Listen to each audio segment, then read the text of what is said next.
बिस्मिल्लाहिर्रहमानिर्रहीम। अस्सलाम वालेकुम स्टूडेंट्स। प्रीवियस लेक्चर में हम लोगों ने जो चैप्टर 12 है उसके सारे इंपॉर्टेंट बेसिक जितने भी टॉपिक्स थे कॉन्सेप्चुअल उनको डिस्कस किया था। आज के टॉपिक में हम इस चैप्टर के जो इम्पोर्टेंट न्यूमेरिकल्स हैं एक्सरसाइज के उनको डिस्कस करेंगे। तो आज हम दो न्यूमेरिकल डिस्कस करेंगे 12.1 एंड 12.2। तो चलते हैं 12.1 की स्टेटमेंट की तरफ। न्यूमेरिकल प्रॉब्लम सॉल्व करने से पहले जो लेंसेज और मिरर के जो इंपॉर्टेंट टर्म्स थी वो आपको पता होने चाहिए कि मिरर के केस में कौन सा मिरर कन्वर्जिंग होता है, कौन सा डाइवर्जिंग होता है, और लेंसेज के केस में भी कौन सा लेंस कन्वर्जिंग कौन सा डाइवर्जिंग होता है। फिर उसके बाद लेंस और मिरर फार्मूला, फोकल लेंथ और ऑब्जेक्ट डिस्टेंस, इमेज डिस्टेंस, ये सब आप लोगों को पहले पता होना चाहिए। अगर पता होगा तो तब ही आप न्यूमेरिकल सॉल्व कर सकते हैं, ठीक है। तो मिरर में हम लोग देख लेते हैं। मिरर में हमारे पास जो कन्वेक्स मिरर होता है, कन्वेक्स मिरर डाइवर्जिंग मिरर होता है, उसकी फोकल लेंथ क्या होती है, नेगेटिव होती है। जबकि कनकेव मिरर जो होता है वो कन्वर्जिंग होता है, उसकी फोकल लेंथ हम लोग क्या लेते होते हैं, पॉजिटिव लेते होते हैं, ठीक है। लेंस की और मिरर के केस में मिरर में कौन सा लॉ जो है वो ओबे करता है, उसमें लॉ ऑफ रिफ्लेक्शन होती है। जबकि लेंस जो है वो ट्रांसपेरेंट होता है, तो लेंस के केस में रिफ्रैक्शन जो होती है वो होती है, ठीक है। फिर लेंस की केस में बात करें तो लेंस में कनकेव लेंस जो होता है दैट इज़ डाइवर्जिंग लेंस होता है, और कन्वेक्स लेंस जो होता है वो कन्वर्जिंग लेंस होता है, ठीक है। तो हम न्यूमेरिकल 12.1 की स्टेटमेंट देखते हैं। फिर उसके बाद साइन कन्वेंशन भी हमें पता होनी चाहिए कि रियल के लिए हम पॉजिटिव का साइन यूज़ करते हैं अगर रियल ऑब्जेक्ट है, रियल इमेज है, और वर्चुअल इमेज और वर्चुअल ऑब्जेक्ट के लिए हम नेगेटिव का साइन यूज़ करते हैं। ये 12.1 न्यूमेरिकल की स्टेटमेंट है। An object 10 centimetre in front of the convex mirror, ठीक है। ऑब्जेक्ट जो है वो कितने सेंटीमीटर दूर है मिरर से, 10 सेंटीमीटर। तो ये हम लोगों ने ले लिया ऑब्जेक्ट डिस्टेंस को हम पी से लिखेंगे। और कन्वेक्स मिरर है तो कन्वेक्स मिरर जो है वो कौन सा मिरर होता है, वो डाइवर्जिंग मिरर होता है, ठीक है। Form an image 5 centimetre behind the mirror. देखें क्वेश्चन में गिवन है कि इमेज जो बना रहा है बिहाइंड द मिरर है, इसका मतलब है इमेज कैसा बन रहा है, वर्चुअल इमेज बन रहा है, ठीक है। तो इमेज डिस्टेंस कितना गिवन है, 5 सेंटीमीटर गिवन है। 5 सेंटीमीटर के साथ हम माइनस का साइन लगाएंगे, -5 सेंटीमीटर, बिकॉज इमेज जो है वो वर्चुअल है, बिहाइंड द मिरर है, तो उसके लिए हम रियल वर्चुअल इमेज है तो वर्चुअल के साथ नेगेटिव का साइन लगाएंगे। What is the focal length, focal length हम लोगों ने फाइंड करनी है। तो इसके लिए हम सिंपल पहले मिरर फार्मूला लिखेंगे और उसके बाद उसमें वैल्यूज पुट करके सॉल्व कर लेंगे। 12.1 का जो डाटा है, डाटा देखें यहाँ पे ऑब्जेक्ट डिस्टेंस को हमने पी से लिखा है which is 10 centimetre. Image distance जो है वो हम लोगों ने ले लिया -5 सेंटीमीटर। माइनस के साथ इसलिए लगाया क्योंकि क्वेश्चन में गिवन है कि जो मिरर इमेज बना रहा है वो कैसे है, बिहाइंड द मिरर है, तो हम उसको वर्चुअल इमेज लेंगे। वर्चुअल इमेज के साथ हम नेगेटिव का साइन लगाएंगे, -5 सेंटीमीटर, और फोकल लेंथ हम लोगों ने फाइंड करनी है। तो सिंपल हम पहले यहाँ पे मिरर फार्मूला लिखेंगे।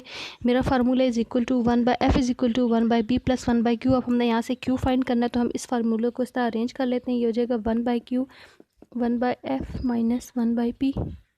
इसमें वैल्यूज पुट कर लें। 1/f कितना होगा, सॉरी इस फार्मूले को ठीक कर लें। यहाँ से हमने फोकल लेंथ ही फाइंड करनी है, तो फोकल लेंथ को आप इसी तरह रहने देंगे 1/f। सोल्यूशन में वैल्यूज पुट कर दें। 1/10 सेंटीमीटर प्लस -5 सेंटीमीटर। इस इक्वेशन को सिंप्लीफाई कर लें।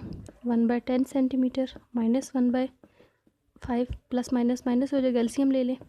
10 × 5 5 - 10 1/8, ठीक है। अब हमने यहाँ से f फाइंड करना है, तो f फाइंड करने के लिए इस इक्वेशन को इन्वर्ट कर दें। f फाइंड करेंगे तो ये हो जाएगा 50 ऊपर लिख लेंगे और -5 इधर आ जाएगा, ठीक है। अब इसको सिंप्लीफाई करें।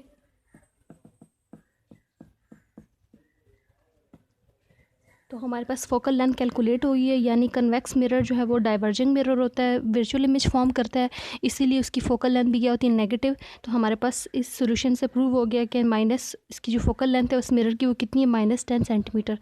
तो अब दूसरा वाला जो अगला वाला न्यूमेरिकल है 12.2, उसकी स्टेटमेंट देखते हैं, फिर उसको सॉल्व करते हैं।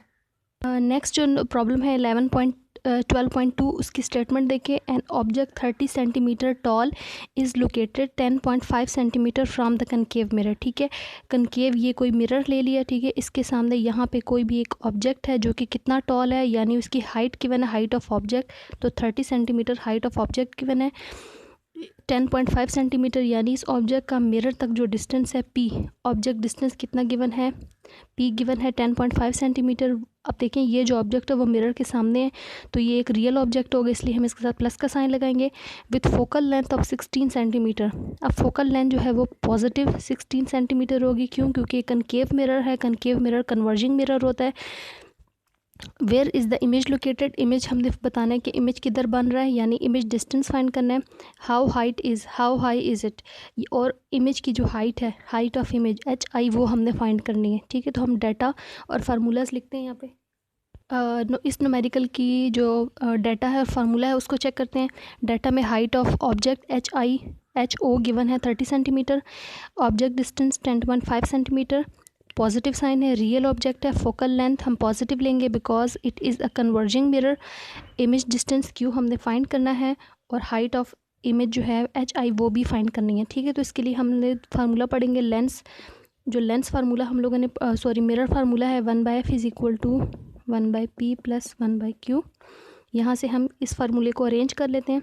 एक ये फार्मूला लिखेंगे, दूसरा फार्मूला हम लोगों ने मैग्नीफिकेशन का फार्मूला पढ़ा है। मैग्नीफिकेशन किसकी इक्वल होती है, image distance divided by object distance. ठीक है, and it is also equal to height of the image divided by height of object. ठीक है, तो ये दो फार्मूलाज जो है वो हम यहाँ पे पुट करेंगे और उसको सॉल्व करेंगे। तो पहले हम फर्स्ट वाला फार्मूला जो है वो यहाँ से इमेज डिस्टेंस फाइंड कर लेते हैं, फिर उसके बाद उसकी हाइट कैलकुलेट कर लेंगे।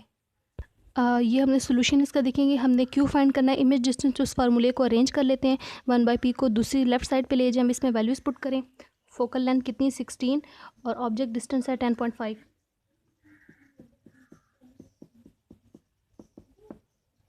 क्लियर, अब इन कैल्शियम ले लेते हैं।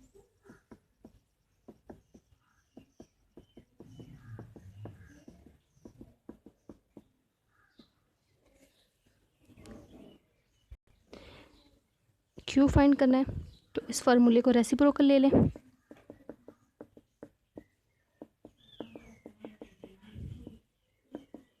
इसको सॉल्व करेंगे तो हमारे पास यहाँ पे क्या आंसर आएगा। कैलकुलेशन करने के बाद ये हमारे पास आंसर आ गया। इमेज डिस्टेंस कितना आ गया, -30.54 सेंटीमीटर। अब हमने हाइट फाइंड करनी है, height of image HI find करना है, तो वही मैग्नीफिकेशन वाला फार्मूला लगाएंगे और उसको सॉल्व करेंगे। हाइट ऑफ इमेज फाइंड करने के लिए हम ये मैग्नीफिकेशन वाला फार्मूला लगाएंगे, image distance divided by object distance, and this is also equal to the height of size of the image divided by size of the object. ठीक है, अब यहाँ से हम लोगों ने HI फाइंड करना है, size of the image find करना है, तो इस फार्मूले को अरेंज कर लें। ये फार्मूला हो जाएगा Q/P, HO लेफ्ट साइड पर मल्टीप्लाई हो जाएगा। क्लियर, अब इस फार्मूले में वैल्यूज़ पुट कर लें। Q हम लोगों ने फाइंड कर लिया था, इमेज डिस्टेंस कितना था 30.54। हाइट फाइंड करने के लिए हमें यहाँ पे माइनस और पॉजिटिव का साइन नहीं लगाना, जस्ट उसकी हाइट फाइंड करनी है। और ऑब्जेक्ट डिस्टेंस कितना था 10.5 centimetre, multiply height of the object कितनी थी 30 सेंटीमीटर। क्लियर, सेंटीमीटर सेंटीमीटर से कैंसिल। इस फार्मूले में वैल्यूज़ पुट करें, इसको सॉल्व करें, तो हमारे पास आंसर आ गया 87.26 सेंटीमीटर। ये हमारे पास height of the image calculate हो गई है। अब नेक्स्ट लेक्चर में हम लोग अगले जो न्यूमेरिकल हैं चैप्टर के वो डिस्कस करेंगे।